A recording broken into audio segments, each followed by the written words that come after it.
Boker Tov. Boker Tov, Arabe, Rabbi Daniel. Ah, il va nous donner un cours. Le'ilou Nishmat, Le Gishmat. Achoti, ma soeur, Zohra Bat Frecha. Aujourd'hui, c'est l'année, première année, 12 mois. Et David Belsourika, que cette semaine, ce sera 12 mois. C'est mon cousin. Mes chers amis, Bershot Arav, Rabbi Shimon Ochayon, avec sa permission, je voudrais dire un petit mot à la mémoire de ma soeur. Alors, dans la paracha de la semaine, paracha Torah qu'on va lire en France, on voit quelque chose d'extraordinaire. Toute la mahloket qu'il y avait Torah, elle vient d'où? Hachamim nous raconte, elle vient de la femme. La femme de Torah. Il y avait deux femmes. Il y avait la femme de Torah et il y avait deux femmes de On Ben Pelet. C'est un de son groupe. On Ben Pelet a décidé de faire tchouva. Moi, je ne veux plus aller avec Torah. Pourquoi? Parce que sa femme, c'était elle qui l'a poussé à lui dire: qu'est-ce que tu vas gagner? Tu vas être de toute façon pas le président. C'est Moshe Rabbeinu le président. Et si tu vas aider Torah, tu vas être aussi pas le président, pas le responsable. Alors, à quoi ça te sert? Alors, vous connaissez l'intelligence de la femme, de Ben Pelet. Elle a dit: moi, je veux lui donner à boire, le pauvre, Ben Pelet. Il a bu, il s'est endormi. Et Korah, Adato, il voulait le chercher. Il a dit: moi, je veux mettre dehors, devant la cour. Je veux enlever le foulard. Et comme ça, dès qu'ils vont se rapprocher les hommes pour venir te chercher, parce qu'avant, il n'y avait pas de téléphone ni WhatsApp, ils devaient venir le chercher. Dès qu'ils vont venir te chercher, ils vont voir une femme avec les cheveux, ils vont avoir peur, et comme ça, Baruch Hashem s'est passé. Ils l'ont oublié en Ben Pelet, et entre-temps, toute la mahloket est terminée, Torah, la terre et la vallée, et comme ça, on Ben Pelet a été sauvé. Et la femme de Torah, c'était l'inverse. Torah, sa femme lui dit: qu'est-ce que tu cherches? Tu sais toi, tu t'es fait avoir. Moshe Rabbeinu, il a tout pris pour lui. Son frère le Kohen, tous les tromotes, les maasrot, l'argent, c'est lui qui va prendre. Tout. Et en plus, il va donner le 10% pour toi, les vies, etc. L'argent, ils ont tout pris l'argent. Hein. Comme aujourd'hui, quand on parle d'Étienne Rabat, c'est un voleur, l'argent. Faut faire attention, mes amis. On va, tu as vu le style des appartements, tu as vu ça, tu as vu la voiture qu'il a. Ça, si on parle comme ça, on va devenir Torah. On doit faire attention à notre bouche. On ne doit pas juger les gens. On ne doit pas savoir ce qu'il y a dans les gens qui se font avec cet argent. Ah, rabbin, tu as vu sa villa, mais le pauvre sa villa, elle ne met pas à lui. C'est lui c'est un monsieur qui l'a offert, il l'a prêté. Il n'a rien, lui. Lui, tout ce qu'il a, c'est pour Hachem, c'est pour la Torah. Nous, on ne se rend pas compte à quel point la bouche est importante. Et ce qu'on a à apprendre de ce paracha, c'est toi, une femme. Vous savez, quand j'étais célibataire, on m'a dit: quel shidduch tu veux? Je lui ai dit: moi, je veux une femme qui ne pose pas de questions. Il n'y a pas ça n'existe pas. Une femme qui ne parle pas, autant ça n'existe rare, très rare. Et comme je connais. Tu vois, elle dit non. Ça existe, ça existe. Ouais. On a cru qu'elle est belle femme, mais. Eh bien voilà, ça existe, mes chers amis. Ça existe. Zohra Bat Frecha, c'est une sadeket qui ne parle pas. Voilà. Tout ce qu'on sait sur elle, elle n'a jamais parlé. Toute sa vie, c'était le silence. Non, elle ne parle pas, c'est dans le sens où elle ne parle pas des choses qu'il ne faut pas parler.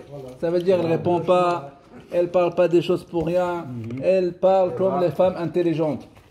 Kol amal ha'adam les filles, Hachamim nous disent, des fois, tout ce qu'on se fatigue, kol ha'amal, toute la fatigue qu'on a dans ce monde-là, les filles pour la bouche. D'après les Marocains, on dit, tout ce que la personne il se fatigue, il travaille dur, le pauvre, c'est rien que pour acheter à manger pour la bouche, pour manger. Tout l'argent qui se fatigue, c'est pour le manger. Parce que les Ashkénazes, tout l'argent, c'est pour les maisons. Mais le Marocain, le pauvre, kol amal ha'adam les filles, il achète, il mange pour la bouche. Et nous, on dit, tout le amal spirituel, toutes les mitzvot que l'homme fait, il est perdu avec la bouche. Ça peut se perdre avec la bouche. Avec un mot, une phrase pas bien, la shonara, on peut perdre tout ce qu'on a fait dans notre vie. Vous imaginez, on peut arriver après 120 ans devant Kadosh Baruch Hu, et on est content, on va aller au Gan Eden, on a plein de mitzvot, et on arrive là-bas chez Mishmor, on voit la caisse, elle est vide. Qu'est-ce qui se passe?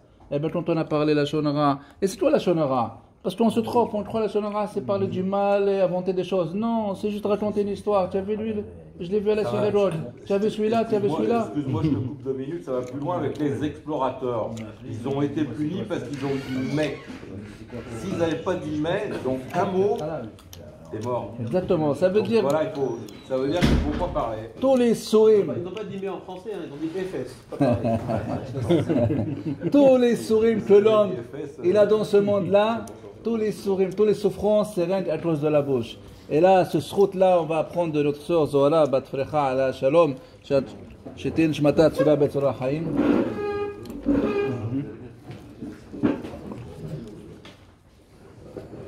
Et pour terminer, mes chers amis, dans la paracha de Korah, une petite histoire, en 2001, il y avait Rivka et Sarah. Rivka et Sarah, ils étaient mariés, ils avaient des enfants.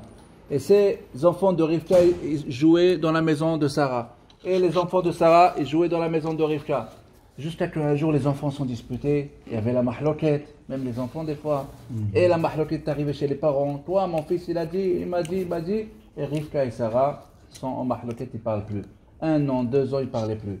Une fois, Rivka, elle est partie dans un shiur Torah.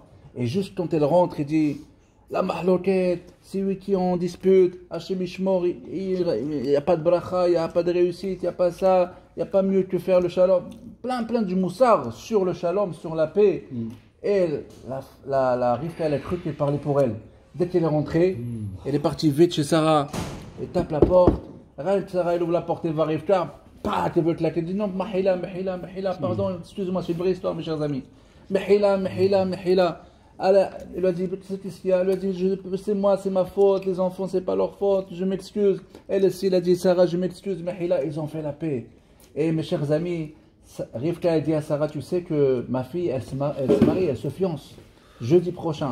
Alors ça lui fait plaisir, 2 ans on n'a pas parlé ensemble, on est des voisins. Viens aux fiançailles jeudi. Il lui a dit, je suis désolé, jeudi je suis déjà invité. Je ne peux pas partir aux fiançailles.